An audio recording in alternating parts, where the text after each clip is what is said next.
So the story is getting quite interesting now. The children have got together and they've seen something strange happen on the cliff top and they're wondering what it might be. This might be a link to the title of the book. Hopefully, from the last reading, you might have worked out what the flashes of light were meaning. Okay, chapter 13. Clues on the cliff top. Without the benefit of Pamela's shortcut, the three Londoners would have needed over an hour to ascend Filey's crumbling cliff face. Luckily, following a zigzagging pathway known only to the locals meant they reached the summit in under 10 minutes. Despite this, when they arrived, the cliff top was empty. "We're too late," Sam grumbled. "They've gone." "Hold your horses," Pamela said, taking charge.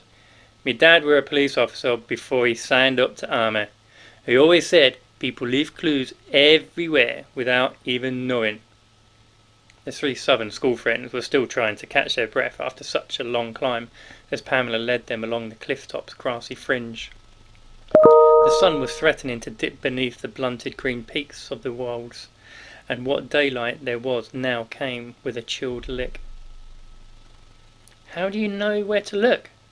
Lily asked, panting as she tried to keep up. "Yeah," Sam agreed. "Those flashes of light could have been coming from anywhere." Pamela launched a chuckle over her shoulder. "I've lived here all my life. The cliff is like my back garden. I know exactly where to look." She was right. In seconds, all four children were gathered around a nest of freshly crushed grass. Despite the fading light, they could clearly see the outline of whoever had been stretched out in the grass. The toes of large shoes had even made a couple of ruts in the soft earth. Pamela pointed at two similar indentations in the earth near the cliff edge.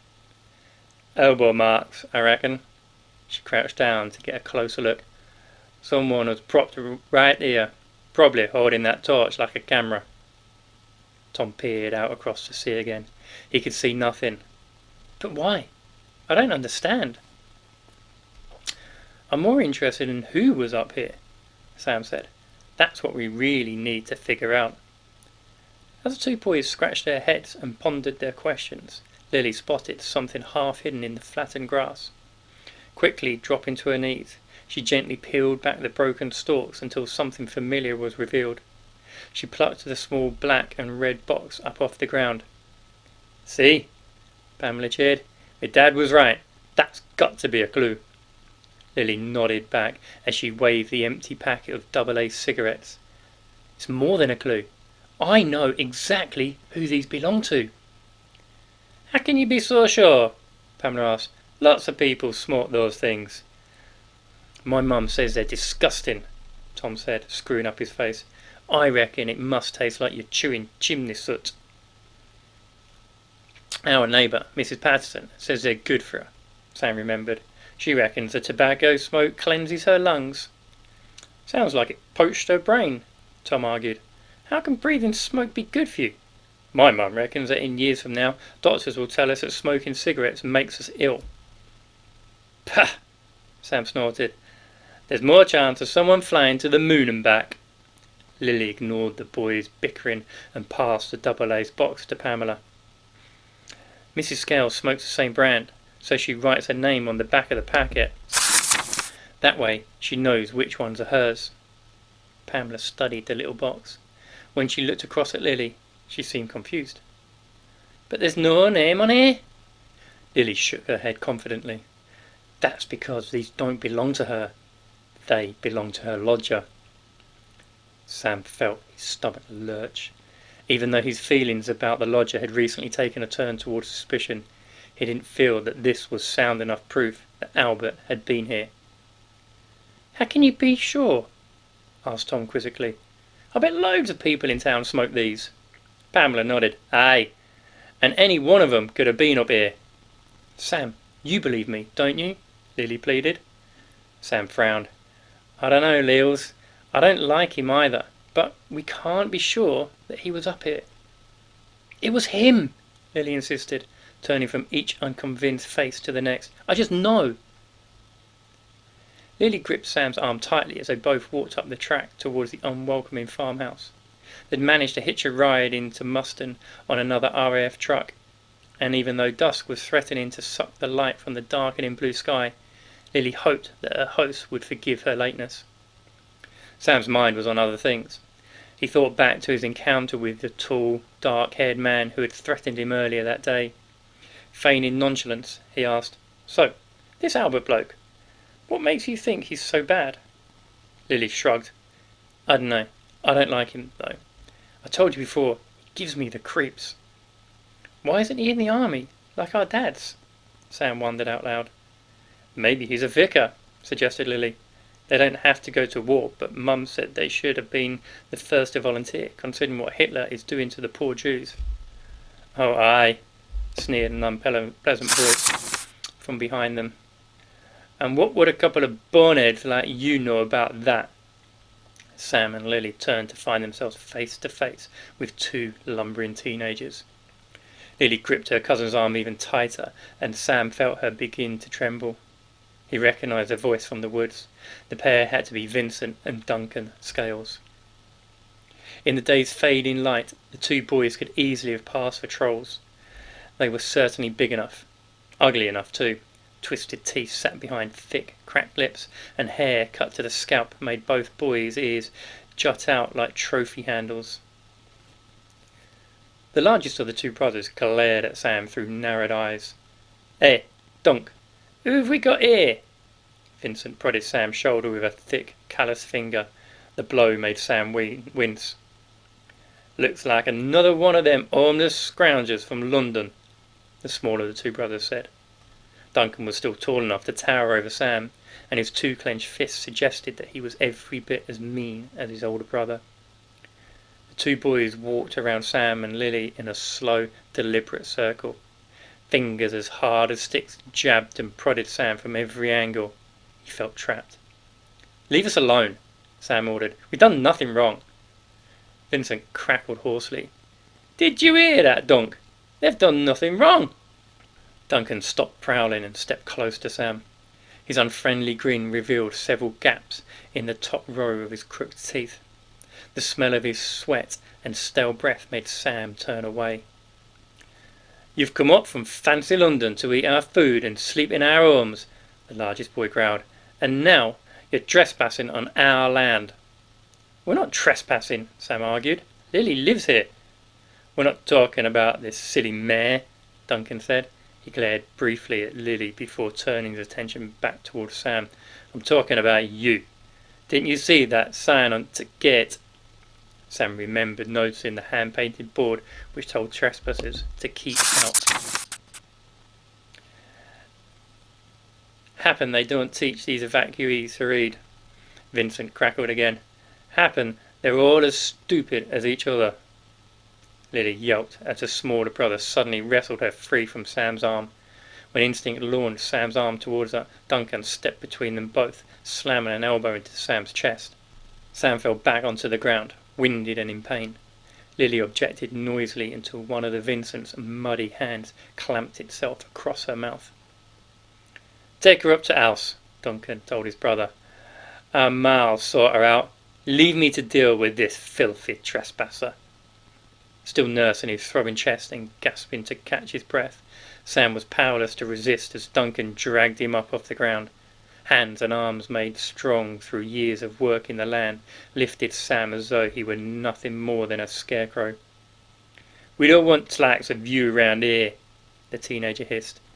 Over his assailant's shoulder, Sam could see Lily being dragged towards the farm. She seemed as helpless as he was. "Leave her alone," Sam ordered. "Don't you dare hurt her."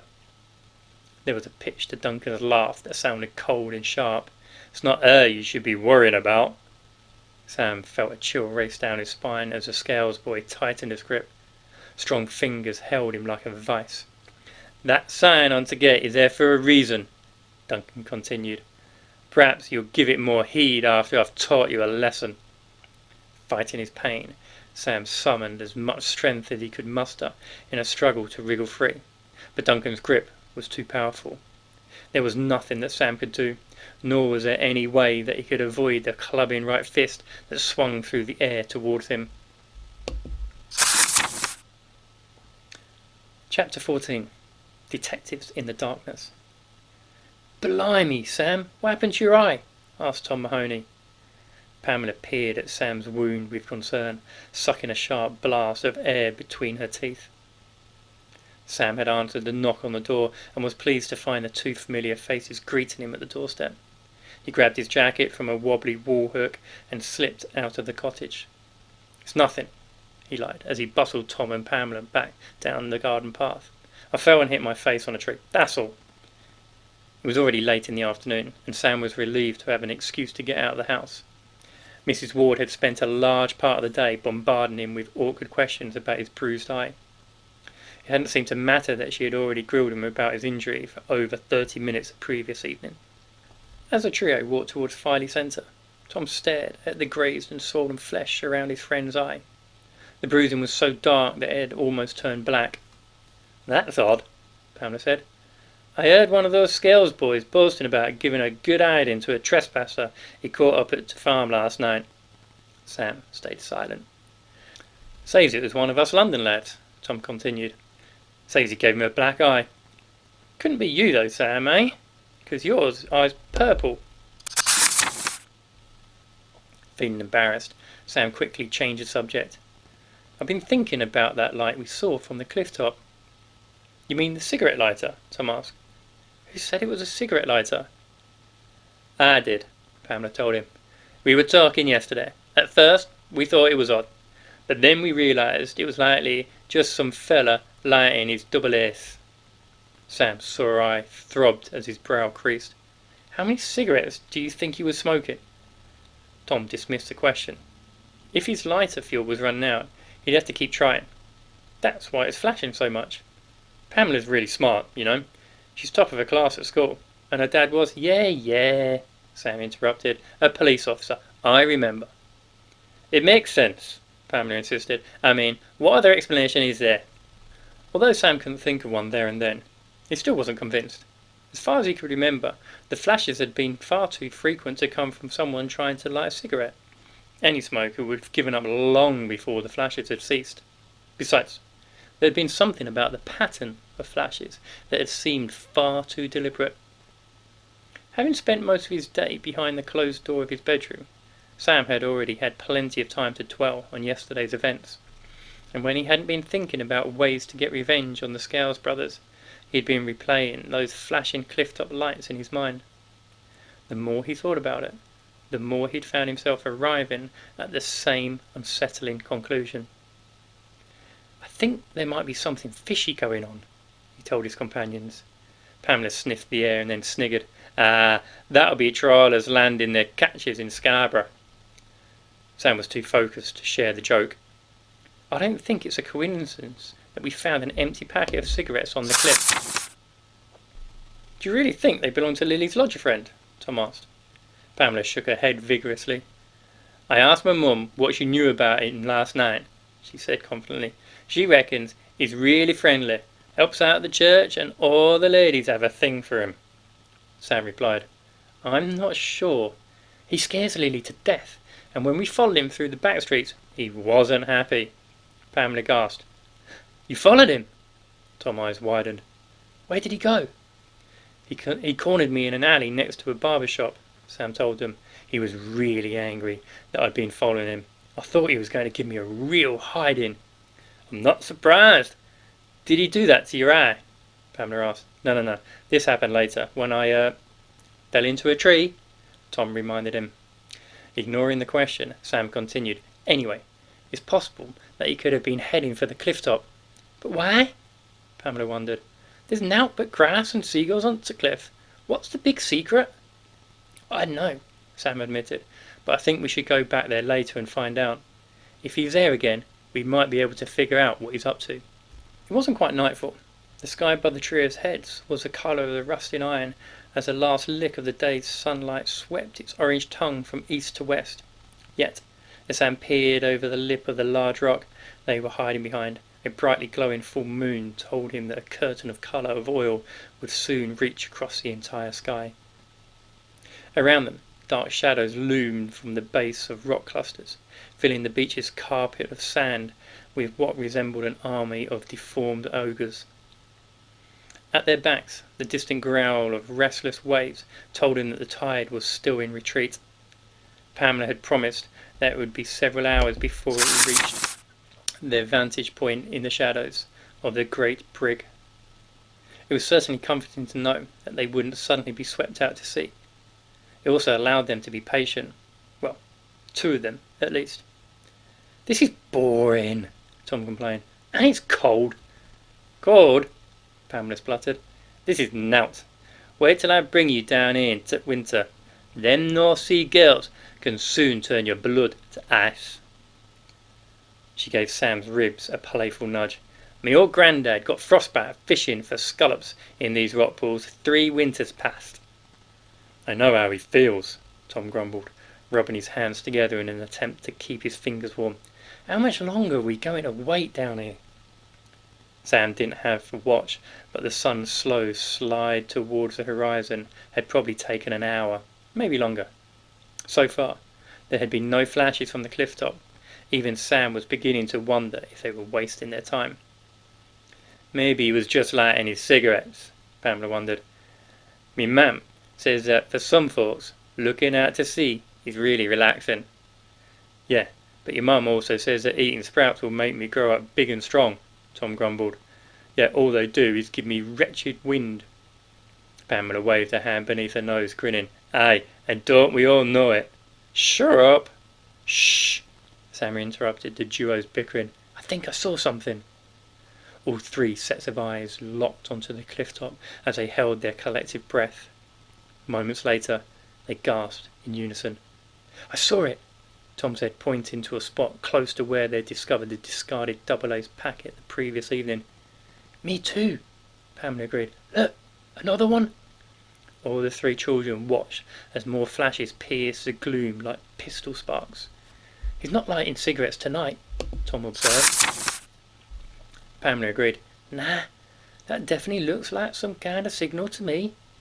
But who the heck's he signalling into middle of the sea?" Together, the trio spun round to gaze out across the distant waves. At first, they saw nothing but the undulating swirl of the ocean, but then, from a spot close to where the arm of Filey Brig gave way to a sea, pinpricks of yellow light suddenly began to flash a non-familiar pattern. "Blimey!" Pamela yelped. "There's something out there!" "Maybe it's a fishing boat," Tom wondered. "Oh, right. And what's Albert doing sending Mrs. Scales order for fresh fish and chips?" "Okay, smarty pants," Tom bristled. "Why don't you tell us what they're doing then?" "I've got a better idea," Sam said. "Why don't we write the flashes down?" "Why?" asked Pamela. "How?" Tom added. Taking charge, Sam nodded at Tom before pointing towards the sand. "Some flashes last longer than others. I'll tell you them as I see them, and you can write them in the sand." "How do I write flashes?" "I don't know. Just improvise," said Sam. "I'll let you know when the light starts and stops." He turns to Pamela. "You shout the same thing for our flashes, and I'll keep watching out to sea." "I still don't understand," Pamela admitted. "Why does it matter if the flashes are long or short?" "I don't know either," Sam replied, "but we can work that out later." "Slow down, Sam," Tom urged. "I can't keep up." He was crouched above the sand, scratching a series of lines into the damp surface. The pattern that he had sketched so far looked like something from the wall of an Egyptian pyramid. It made no sense at all. "It's not me," Sam explained. "It's the flashes." At first, Sam had tried to signal to Tom every time that the light had turned on and off. However, after Tom had complained that he kept losing track, Sam had adopted a much simpler method. "Oh no, there's more. Short, short, long, short, pause. Long, long, long, pause. Short, long, short." Tom frantically gouged more marks into the sand, then squealed in frustration as Pamela began to bark out instructions of her own. When the flashes finally ceased, Tom was breathless and weary. As his 2 friends hauled him to his feet, all 3 of them gazed down at the lines etched across the beach. "This is gibberish," Tom panted. "It makes no sense at all." "Maybe not to us," Sam agreed, "but it must mean something to somebody." Definitely looks like some kind of cord to me, Pamela told them. She took a step back from Tom's handiwork. This is dangerous stuff, I reckon. Dangerous? Tom scoffed. Just harmless scribbles in the sand. Aye, it is to us, Pamela warned. But it's what that lot means that worries me. What if it's top secret stuff? You know, war stuff, or worse? What's worse than war stuff? Tom whispered. They all stayed silent for a moment, pondering Pamela's warning. Finally, Tom broke his silence. I'll wipe it clean, he volunteered, moving towards his sandy hieroglyphics. No! Sam seized his friend's arm, dragging him clear of the spots and lines. Not yet. Tom tugged himself free. Moonlight shone onto his face, revealing a scowl of confusion. Why? Some things are better unknown. I don't want to get into any trouble. It's bad enough that we've been sent away, Sam. This kind of stuff should be left to grown-ups. Maybe, Sam said, placing himself between his friend and the code. But we can't just ignore this. Sam's right, Pamela agreed, landing a placatory hand on Tom's shoulder. We need to tell someone about this. Shrugging Pamela's hand away, Tom asked, Tell someone what? That we've drawn spots and lines in the sand. By the time we get back into the town and convince someone to come down it, the sea will have washed it all away. We'll end up looking like a bunch of idiots. We can write it down, Sam suggested. He looked towards the sea, which had now begun its slow crawl back up to the beach. We still have time. Maybe, Tom shrugged, but we don't have a pencil or any paper, and we're not likely to find any out here, are we? You don't need a pencil or paper, Pamela assured them. We're here. The two boys watched silently as Pamela raced to the foot of the brig. There, she knelt in the darkness and began to rummage through the carpet of sea-smothered rocks and stones. Most of the time, I have no idea what she's doing, Tom said quietly. It's like I'm living with an alien. Life's different up here, Sam replied, the clank and clatter of stones being discarded, mixed with the growing rumble of approaching waves. They have their own way of doing things, and so do we. I guess we just have to adapt. Finally, Pamela jumped to her feet and followed her own tracks in the sand back to the boys. Here! She handed each of them 2 rocks. One was as round as a dinner plate, and almost as white. The other was much smaller and dark. What are we supposed to do with these? Tom asked. Play some kind of strange northern sport? Blimey, don't you two know out? Pamela snatched the stones from Tom's hand and stepped towards the lines of code. Look! Using the small, dark stone, she slowly began to scratch spots and lines across the surface of the larger white stone. The small stone is coal, washed up from the seabed, she told them both. This white rock is chalk, from the cliffs down the coast at Flamborough. If you press the coat hard enough, you can leave a mark on chalk. She handed the stones back to Tom, then retreated back to the pebble carpet to find her own. After exchanging embarrassed glances, the two boys slightly began to fill their chalk plates with coal marks. As they worked, it soon became obvious that they were going to need more stones. Chapter 15. Code cracking for beginners. Sam woke the next day with a sense of purpose that he hadn't felt since the onset of Hitler's bombing raids. As he enjoyed the caress of his soft pillow and blinked away sleepiness to an orchestra of birdsong from the tree branches outside, he knew that he had something purposeful to do. He had a mission. Aided by his friends, he had managed to copy most of Tom's sand scribbles onto 6 large chalk stones. The trio had then carried them from the beach to Mrs. Ward's house, stowing them in a dry alcove between the shed and the house, safely out of reach of any nighttime rain showers. Having bounced out of bed and dressed quickly, Sam skipped his morning wash in favour of getting straight to work.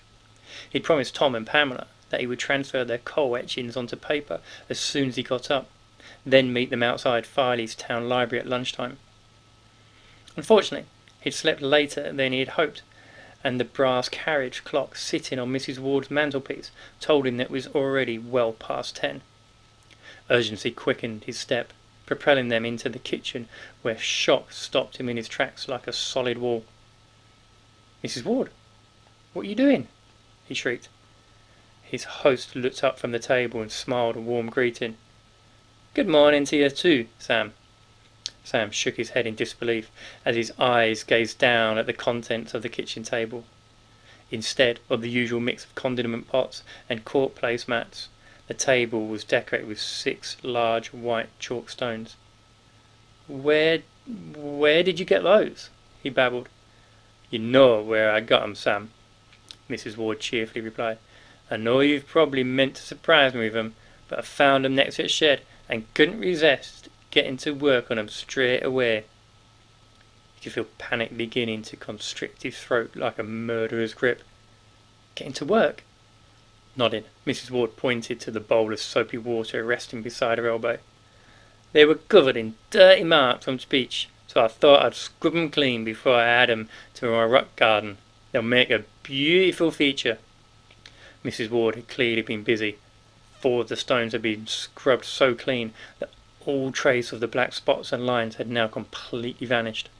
In fact, they had been cleaned so thoroughly that the surface of the scrubbed chalk was even brighter than freshly fallen snow.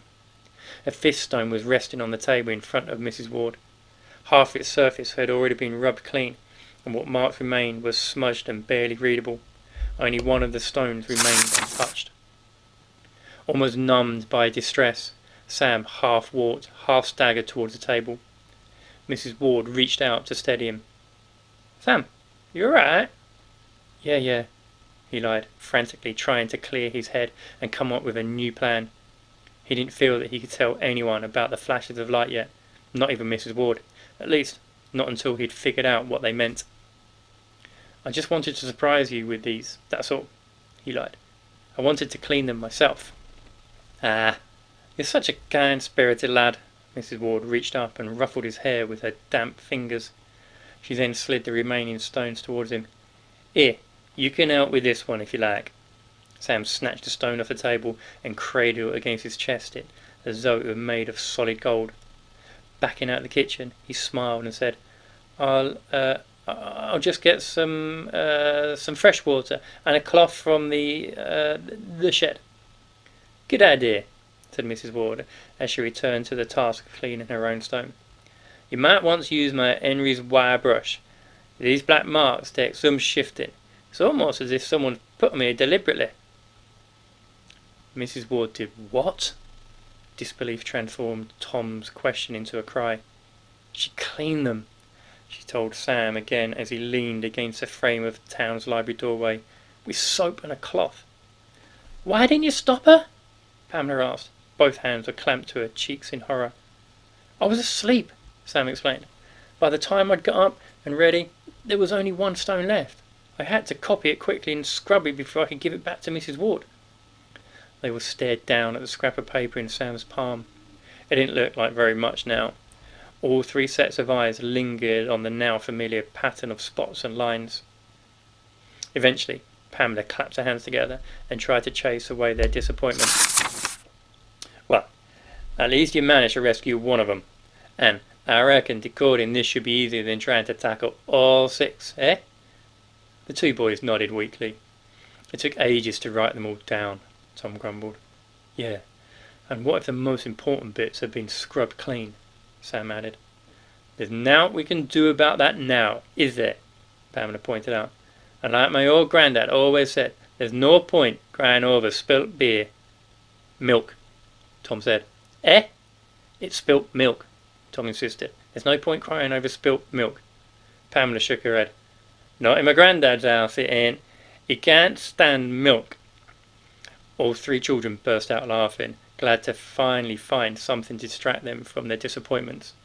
They were still chuckling as Sam pushed open the library door and led his friends into the warmth of the building. The library was as quiet as a church. 2 middle-aged ladies busied themselves with the task of stacking books onto the shelves as Sam settled himself at a table. A stack of hard-bound volumes teetered by one elbow. Pamela and Tom sat on chairs opposite him. Smaller piles were perched in front of them. "So what are we looking for?" Tom asked, eyeing his pile of books with clear suspicion. "Books always remind me of school." "What's wrong with school?" Pamela snapped. My teacher's great. We learn loads of useful stuff all the time. Tom scratched his head, wincing as though it was hurting him to think. Yeah, our school's alright too. My brain that lets me down. It seems to want to learn at a different pace to everyone else's. Learning's not a competition, Sam assured him. My Aunt Peck always says that knowledge will drop into your head when it's good and ready. Tom shuffled in his seat. Well, I sometimes wish it would hurry up. The trio exchanged giggles before Sam pulled the largest book from the top of the stack and ran his finger over gold leaf lettering, which read Code Cracking for Beginners. There has to be something in one of these books that explains these markings. He dropped the heavy book onto the table in front of Tom, who opened the cover.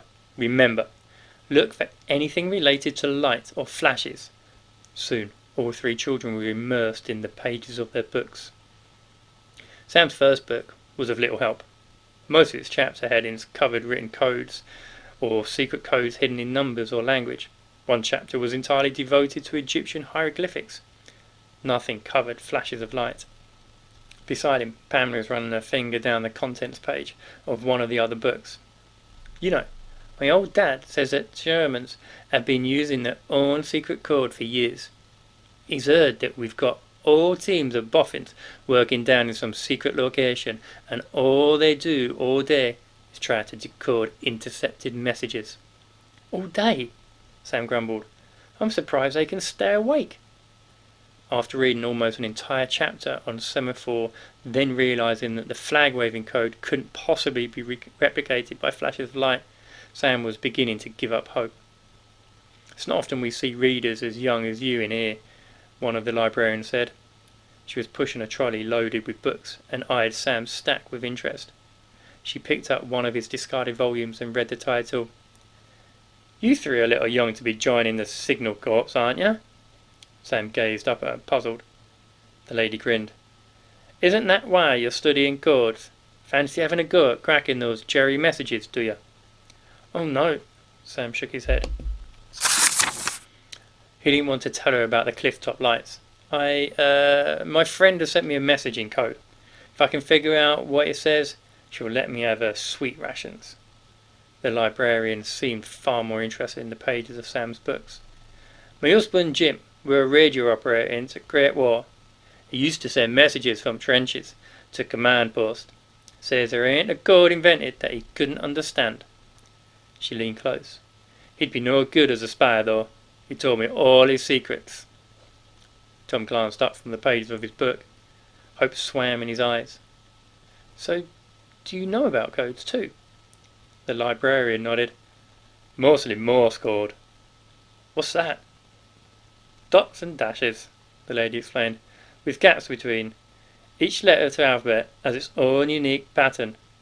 Dots and dashes, Tom whispered, leaning close to Sam.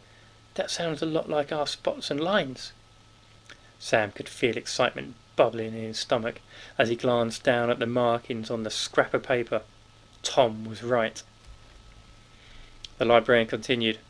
It's usually transmitted by radio. The operator taps out a message using a special device. As she rapped her finger against the tabletop, drumming out a pattern of light and heavy beats, Sam felt his hopes fade. But if he doesn't have a radio, the same message can be sent using a signal lamp or torch. Even a mirror reflecting sunlight would do the trick. Short and long flashes can be read in the same way. Sam fidgeted impatiently on his chair. Do you have a book about it? No, the lady replied. But your friend does. She plucked one of Tom's discarded publications off the desk and passed it to Sam. There should be an entire chapter about Morse code in here.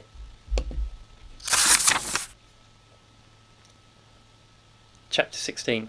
Stealing wheels from soldiers. I've been staring at these marks for so long, my poor eyes think they've got measles, Tom grumbled. We need to check them again, Pamela insisted, staring down at the scrap of paper that Sam had scribbled on. It contained an exact copy of the dots and dashes that Sam had recorded from the chalk stone. Now, though, sitting beneath each separate pattern was a letter of the alphabet. We've decoded it 3 times now, Tom reminded her, and each time it says the same thing. What's the point in checking again? Tom's right, Sam nodded. As a helpful librarian had promised, the book contained an entire chapter of Morse code.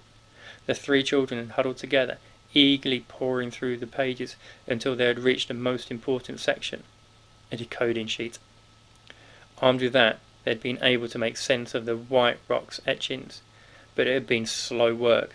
Both Tom and Pamela had wanted to be the one to decode the messages, each checking, then double-checking the other's work. In the end, it had been Sam who had decoded the final few lines of code. Now, they all stared down at his scribbles, not quite wanting the words to be correct. "It's pointless doing it all again," he insisted. "We'd just come up with the same sentence, and we'd be wasting valuable time." "But what if we've got it wrong?" Pamela jabbed her finger towards Sam's paper. "It's words like this that can get folk into trouble. Words like this will get us into trouble, especially if they're wrong. We can't go accusing anyone of this sort of thing." Sam snatched a scrap of paper up off the desk and folded it into his pocket. As he leapt to his feet, he said, "I don't care. I'd rather be wrong and get into trouble than not tell somebody what the code says. If we say nothing and this turns out to be true, how will we feel?" His two friends replied with a slow and reluctant nod. Pamela folded her arms across her chest and snorted like an irritated sow. "So, what we're gonna do?" Sam was still trying to figure out an answer when the friendly librarian passed by again. He snatched her sleeve. "Excuse me, who's in charge round here?" His reply was a puzzled stare. "In the library?" "No, in Filey," Sam snapped. "Who runs the town?" Creases around the librarian's eyes made Sam wonder if his tone had offended her. He wanted to apologise, but didn't have time. The woman shrugged. "It used to be its mayor, I suppose, but now I'm not sure. Seems like those flyboys up the Mr. Butlin's place tell everyone what to do these days." Sam danced from foot to foot, fighting an itch which urged him to get moving. "And who's in charge there?" "The bloke with the biggest hat, I reckon, but they'll never speak to you," she snorted. "They're far too busy." As the librarian returned to her book stacking, Pamela wrapped strong fingers around Sam's forearm. "She's right, Sam. You'll never get them soldiers to listen to you. If my dad wasn't into army, we could tell him." Sam didn't share his friend's despondency. He knew that there was at least one soldier who might listen to him. "Let me worry about that," he told her. "I've got to at least try to warn them." "Sam's right," Tom agreed, turning to Pamela, "and we've got to help him." "No," Sam barked. Although the message they had decoded carried a frightening warning, it was a hidden danger it also contained that worried Sam just as much. "Albert is still at the farmhouse," he reminded his friend. "If Lily's right and he's involved with this, it makes him a very dangerous man." Tom suddenly gasped, as if he had been struck in the guts by a heavy blow. "Lily is there too." His eyes bulged like eggs. "If she's right, she could be in danger." Sam had been fighting the urge to run straight to the farm at Muston since the moment they had decoded the last words. He nodded at his friends. "That's why I want you to go straight there. Look after Lily until I get there with the soldiers. Don't let anything bad happen to her." The tall sentry who stood guard at the gate at RAF Hunmanby peered down at Sam as though he were a stray dog. The barrel of the soldier's rifle seemed to make a target of his chest. "There's no place for a kid," he barked. "Make yourself scarce, unless you want a matching black eye." Sam ignored the warning. "I need to speak to Corporal Timmins." The guard stepped forward, looming over him. "What you need to do is clear off." Despite the intimidation, Sam held his ground. "He told me to come here. He knows me. Ask him yourself. This is important." The guard used the end of his rifle to herd Sam away from the camp gate. "We're not here to babysit our local kids. There's a war going on, remember? That's what's important. Now get lost." Sam ducked as the guard aimed a swinging palm towards his ear. A drumbeat of anger and frustration thumped behind his ribcage. He'd never felt so powerless. "You don't understand," Sam seized. "We're in danger. You're in danger. Something bad is going to happen." The guard smirked unkindly. "Don't Tell me, sweet rations are going to be halved, or is your bedtime going to be even earlier? The humour vanished from the guard's face as he snarled down at Sam. Run along and play hide and seek. Sam backed away, glaring towards the camp. At any other time, the soldier's dismissive words might have annoyed him, but he'd always known that trying to contact Corporal Timmins had been a long shot. Grown-ups rarely listened to children. Since war had broken out, most of the adults that he knew had become absorbed by their own worries and fear. If he was going to do anything about the secret that he'd learned at the library, he was going to need more proof. One cigarette packet wasn't enough to start pointing fingers. That meant returning to Scales Farm, where he and Lily could find out more about the lodger. Lily's hunch wasn't much to go on, but it was a start. It also meant getting to the village of Muston fast, and Sam couldn't do that on the 2 feet. Luckily, fortune stepped in. There, propped against one of the green dormitory blocks which ran parallel to their RAF base's 10-foot perimeter fence, was something that could take him to Lily's front door in a matter of minutes. A green RAF issued bicycle. The guard's gaze tracked Sam as he retraced his steps, following the road that ran beside the fence and back towards Filey. When the driver of a returning truck stole the soldier's attention, Sam seized his opportunity. He quickly pulled himself up onto the fence and used the skills that he had honed by clambering over London's warehouse fences to haul himself into the camp.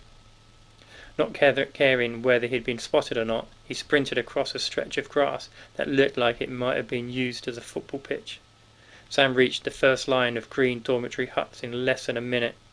The absence of yells and cries told him that his invasion had so far gone unnoticed.